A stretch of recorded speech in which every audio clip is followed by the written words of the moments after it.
I'm Marcus, 43 years old, and for almost 2 decades, I built what I thought was an unshakable life. My wife Jennifer and I started a tech consulting company from scratch when our oldest daughter was still in diapers. We grew it into something real, employing a dozen people, chasing contracts with major corporations. 3 kids, a nice house, in Tempe, Arizona, and what looked like the perfect partnership. Until it all fell apart on an ordinary Tuesday night. I was working late in our home office, putting together a proposal for this massive client we'd been pursuing for months. Our firm, Anderson Tech Consulting, was this close to landing a deal that would change everything. Jennifer and I had poured our souls into building this business together. Now we had our daughters Sophie and Madison, plus our son Tyler. And from the outside, everything seemed ideal. It was almost midnight when I heard her car in the driveway. Third late night that week. She'd mentioned some networking thing, supposedly meeting with potential investors at some downtown tech event. I went to the kitchen thinking maybe I'd heat up leftovers for her. When she walked in, something was immediately off. Her hair looked messy, but deliberately so, like someone had run their fingers through it. Lipstick smudged at the corner. And there was this cologne smell that definitely wasn't hers, something expensive and masculine. She barely acknowledged me. Just dropped her bag and said she was exhausted, heading straight for the shower. In 18 years of marriage, Jennifer always greeted me when she came home. Always asked about my day before launching into hers. Always looked me in the eye. That night, nothing.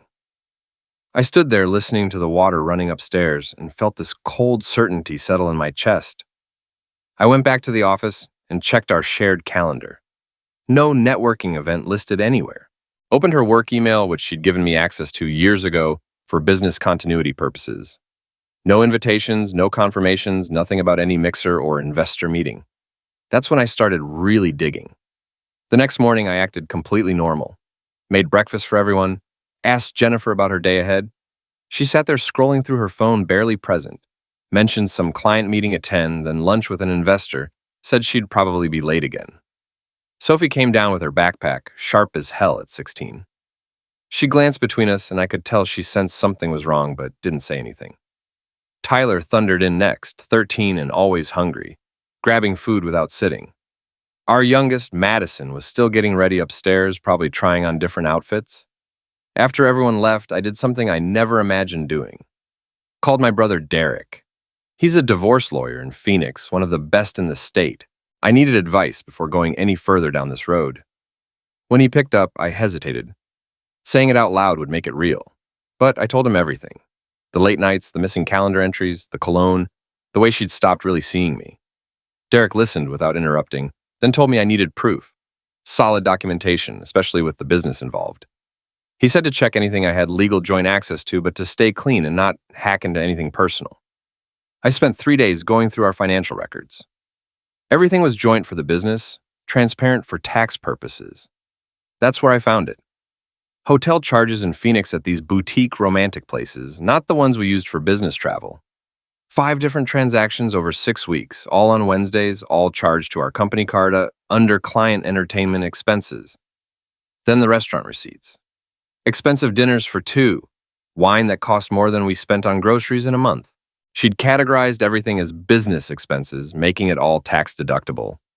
Smart, except I knew for certain we had no clients in those locations.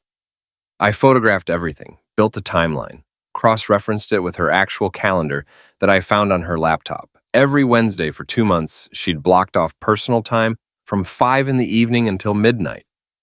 Then I pulled out our company partnership agreement, the one Jennifer and I had signed when we incorporated. I drafted it myself with Derek's help back when we were young and optimistic. But there it was, an infidelity clause with buyout provisions. Everything I needed to protect myself and our kids. I waited until Friday morning. Jennifer had just gotten back from yoga, hair damp, wearing those expensive workout clothes she'd bought recently. The kids had already left. Sophie had driven Tyler and Madison to school, which meant we had the house to ourselves for at least 40 minutes. Jennifer poured coffee, scrolling her phone like always. I sat at the kitchen table, hands folded, watching her. I'd rehearsed this 100 times, but now I just felt cold and clear. I told her we needed to talk. She barely looked up, asked about what. I said about Ryan Chen. Her hand froze mid-scroll just for a second. She recovered fast, arranging her face into confusion. I kept my voice level and told her about the guy she'd been meeting at the Prescott Hotel every Wednesday night, the one she'd been charging to our business account as client entertainment, the one who'd helped her spend $7,000 of company money over 2 months. The color drained from her face. She set down her coffee carefully like she was buying time to think, started to say she didn't know what I was talking about. I slid a folder across the table. Hotel receipts, restaurant charges, GPS data from her company car, which was also company property. Dates, times, locations, even the wine she ordered. I mentioned reviewing our partnership contract and asked if she remembered the infidelity clause, the one she'd thought was paranoid when I insisted Derek draft it into our agreement. Her jaw tightened. She got defensive, asked if I'd been spying on her, going through her things. I corrected her calmly.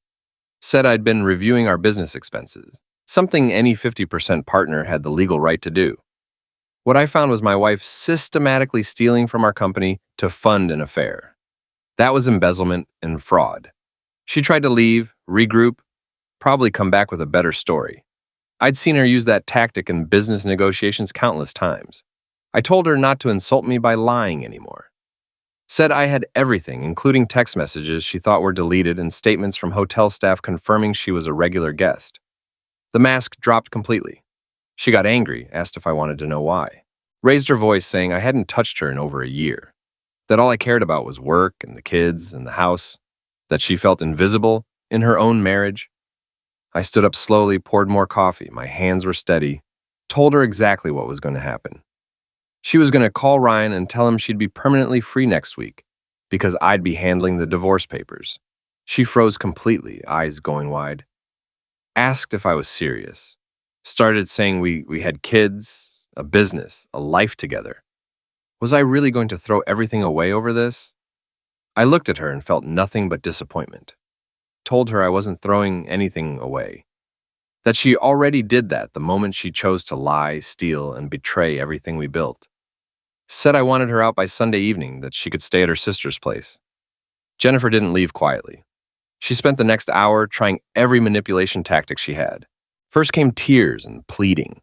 Promises it was just a mistake, that Ryan meant nothing, that she'd end it if I gave her another chance. When that didn't work, she tried bargaining, saying we could go to counseling. That divorce would hurt the kids more than her affair. When I stayed silent, she turned vicious. Said her father would destroy me, asked if I thought I could just kick her out of her own company. I reminded her calmly about the partnership agreement she signed, how infidelity committed by a partner using company resources triggered an immediate buyout clause at discounted valuation. Said Derek was already drafting paperwork and she'd get what she was legally entitled to, nothing more. Her face went white. She couldn't believe I'd talked to Derek about this. I told her I'd talked to my attorney about protecting my interests and my children's interests. Sophie was applying to colleges next year. Tyler and Madison needed stability, not chaos. I wasn't going to let her take them down because she couldn't keep her vows.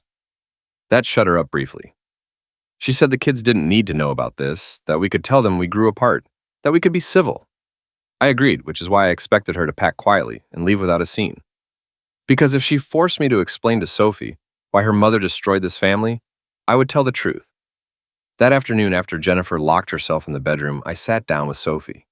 She deserved to know first, being the oldest and most perceptive. We sat in my office with the door closed. She immediately asked what was going on, said she'd heard us arguing, and her mom had been crying all morning. I took a breath and told her straight. Her mother and I were getting divorced because she'd been having an affair for several months, and I wasn't willing to stay in a marriage without trust and honesty. Sophie stared at me, processing it.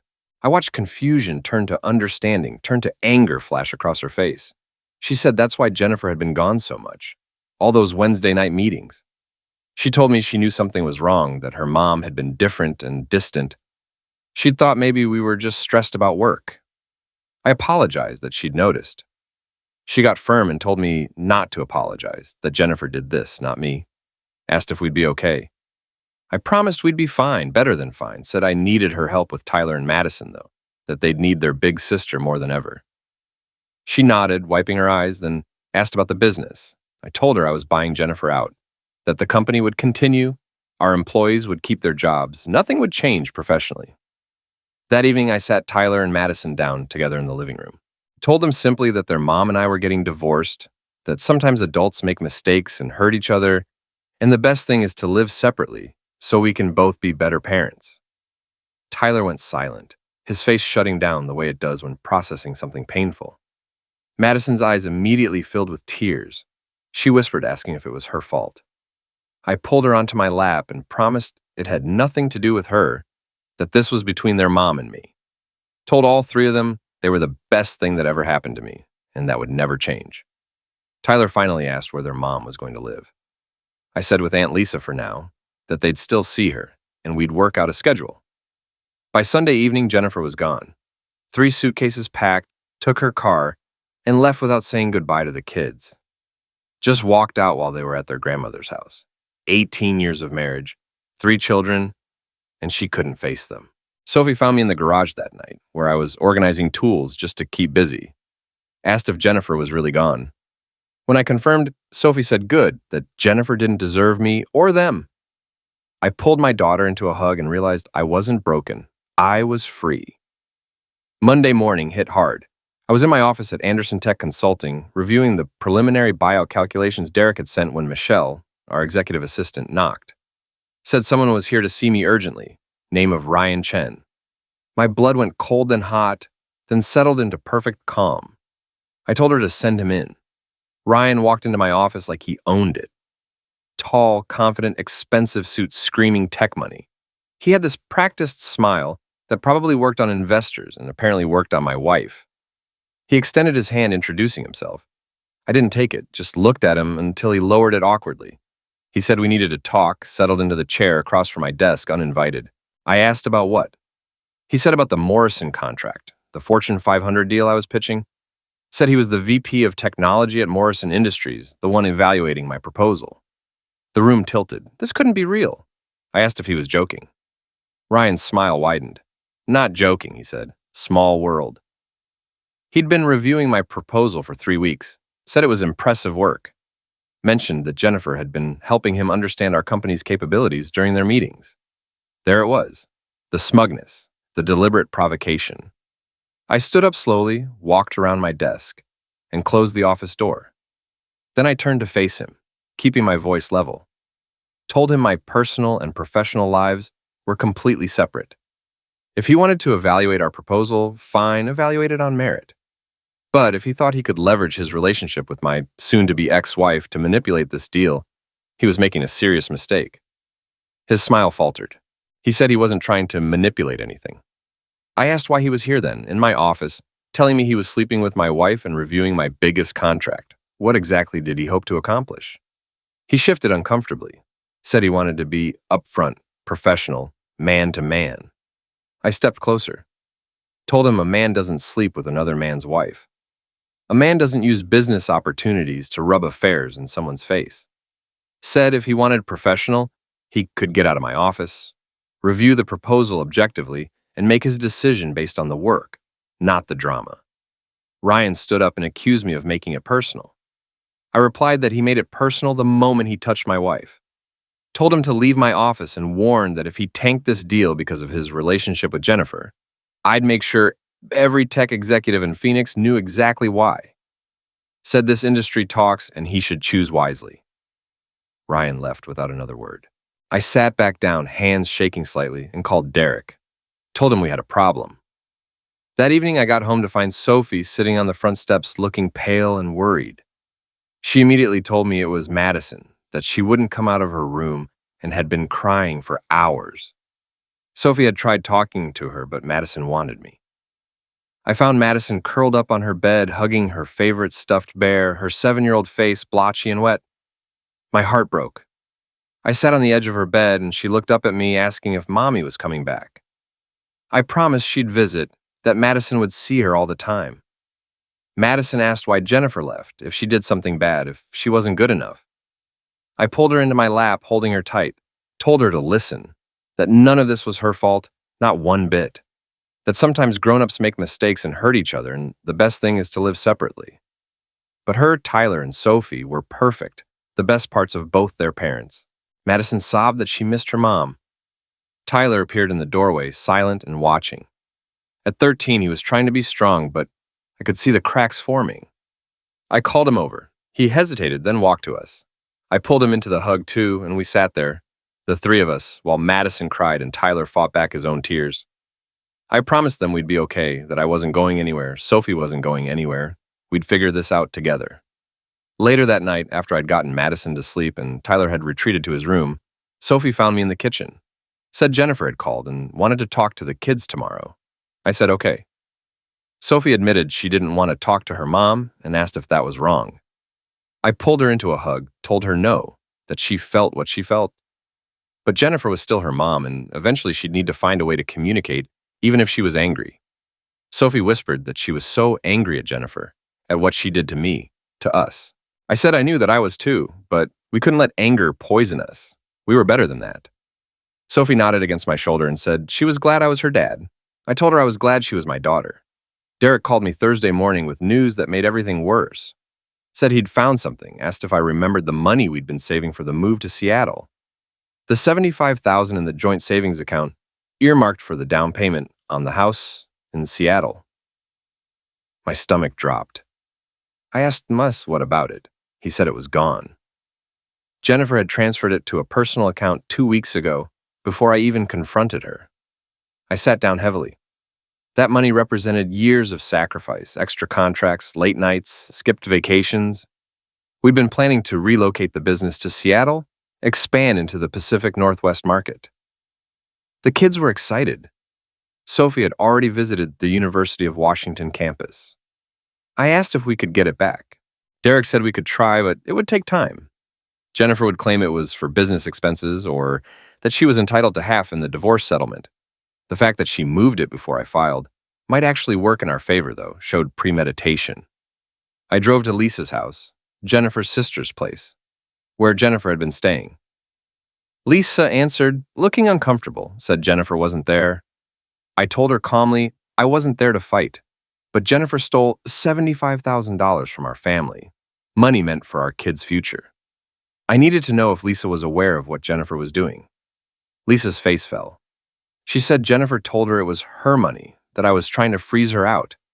I suggested Lisa check the account dates, check when Jennifer transferred it. Told her I didn't even know about the affair until after Jennifer moved that money, that she'd planned this and been preparing to run for months. Lisa looked sick and said she'd talk to Jennifer. I told her not to bother, just to know that when this went to court, the truth would come out, all of it. That evening, Sophie came to me with her phone. Said I needed to see something. It was an Instagram post from Jennifer. A photo of her and Ryan at some upscale restaurant, wine glasses raised, smiling. The caption read, "New beginnings. Sometimes you have to let go of the past to embrace your future." I asked, stunned, if she posted this publicly. Sophie nodded, angry tears in her eyes. Said half her friends had seen it, and people were asking her questions. It was humiliating. I pulled her into a hug and apologized, said her mother was making poor choices. Sophie corrected me, said Jennifer was making selfish choices and there's a difference. The next morning, I got a call from Morrison Industries, not from Ryan, but from his boss. A woman named Patricia Wong introduced herself as CEO of Morrison Industries, said she understood there had been some personal conflict between me and one of her VPs regarding my proposal. I chose my words carefully, said there had been some complications. Patricia said bluntly that Ryan Chen no longer worked for the company.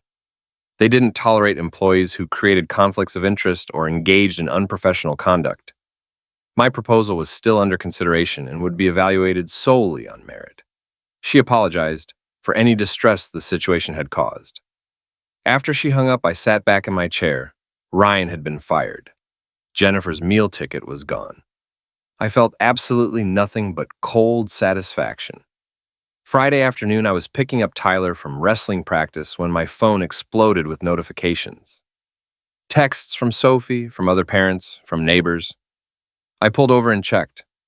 Sophie had posted something on Instagram, a long message starting with, "Since my mom decided to make her life public, I'm going to tell the truth." My heart stopped. I called Sophie immediately. Before I could speak, she said she knew I'd be mad, but she couldn't stay quiet anymore, said Jennifer was lying about everything, making me look like the villain, and Sophie was done watching her manipulate people. I asked if she posted the truth that Jennifer had an affair, that she stole money from our family, that I'd been nothing but kind and fair through all of this, that Jennifer walked out without even saying goodbye. I pulled into a parking lot and read the full post. It was detailed, emotional, and brutally honest. Sophie had tagged Jennifer, tagged Ryan, tagged everyone. I told her carefully that I appreciated her wanting to defend me, but this was between her mother and me. She didn't need to put herself in the middle. Sophie's voice broke. Said she was already in the middle. We all were. She was tired of pretending everything was fine when it wasn't. Said Jennifer hurt me, hurt us, and was out there acting like the sufferer. I drove home and found Sophie in her room. She'd been crying. I told her I wasn't mad, but needed her to understand something. When you go public like this, there's no taking it back. Her relationship with her mother just changed permanently. Sophie said fiercely it already changed the moment Jennifer chose someone else over her family. That evening, Jennifer called. Not me, but Sophie directly, screaming loud enough I could hear it across the room. Sophie held the phone away from her ear, let Jennifer rant, then said calmly that Jennifer made her choices and Sophie was making hers. Told her not to call again until she was ready to apologize to me and actually mean it. Then Sophie hung up. She looked at me with tears streaming down her face and asked if she did the right thing. I pulled her into a hug. Told her she stood up for what she believed in, defended her family. That took courage, and I was proud of her. Later that night, Tyler knocked on my office door. Said he wanted to talk to Jennifer, tell her she needed to give the money back. I looked at my 13-year-old son, seeing the anger and hurt in his eyes. Told him that wasn't his responsibility. Tyler said simply that she stole from us, that money was for our new house, for our future. She didn't get to just take it and pretend everything was fine. My kids were fighting my battles, and while part of me was proud of their strength, another part ached that they had to grow up this fast and this harshly. I promised I'd handle their mother and told him to focus on being a kid, on wrestling and school and his friends. Let me carry this weight. But Tyler shook his head, said we're a team and I taught them that. Teams support each other. In that moment, I realized Jennifer hadn't just destroyed our marriage. She'd forged something stronger. She'd united our family against dishonesty, against selfishness, against betrayal. We were broken but becoming something better. The divorce hearing arrived 3 months later. Derek had warned me it would be brutal, and he wasn't wrong. Jennifer showed up with an aggressive attorney from Phoenix, a woman named Helen Price, who specialized in high-asset divorces. They came ready for war. Helen started by claiming I'd systematically pushed Jennifer out of the business she helped build, that I'd used my position to isolate her, turn our children against her, and manipulate financial records. Derek stood immediately with documented evidence that Jennifer engaged in an extramarital affair using company resources, embezzled company funds, and transferred marital assets to personal accounts in preparation for divorce. We weren't requesting anything beyond what the partnership agreement stipulated. The judge, a no-nonsense woman in her 60s named Judge Ramirez, looked over the documents. She'd reviewed the partnership agreement and said the infidelity clause was clear, asked Jennifer directly if she engaged in an affair while using company credit cards for personal expenses. Jennifer's attorney tried to object, but the judge silenced her with a look. Jennifer said quietly, she made a mistake, that she was lonely, that I'd become distant and cold.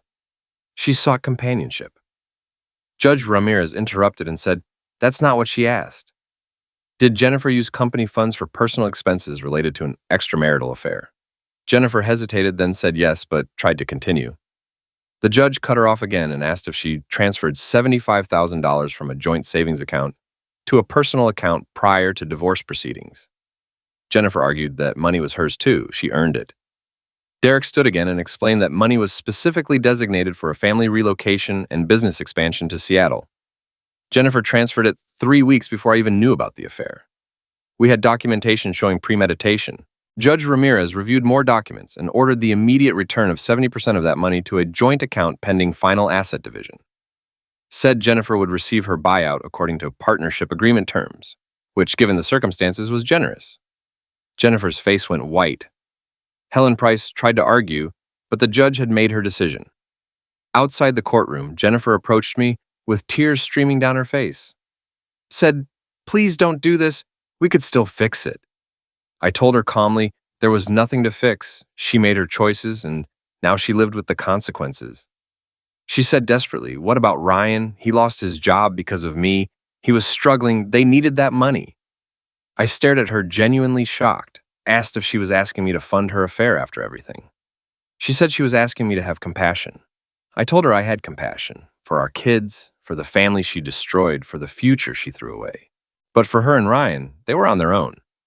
Derek pulled me away before I could say anything else. Said I'd won, but it didn't feel like winning. Just felt like surviving. 8 months after the divorce was finalized, I stood in the living room of our new house in Seattle watching movers carry furniture. Sophie had just started her freshman year at the University of Washington. Tyler was thriving at his new high school, captain of the wrestling team.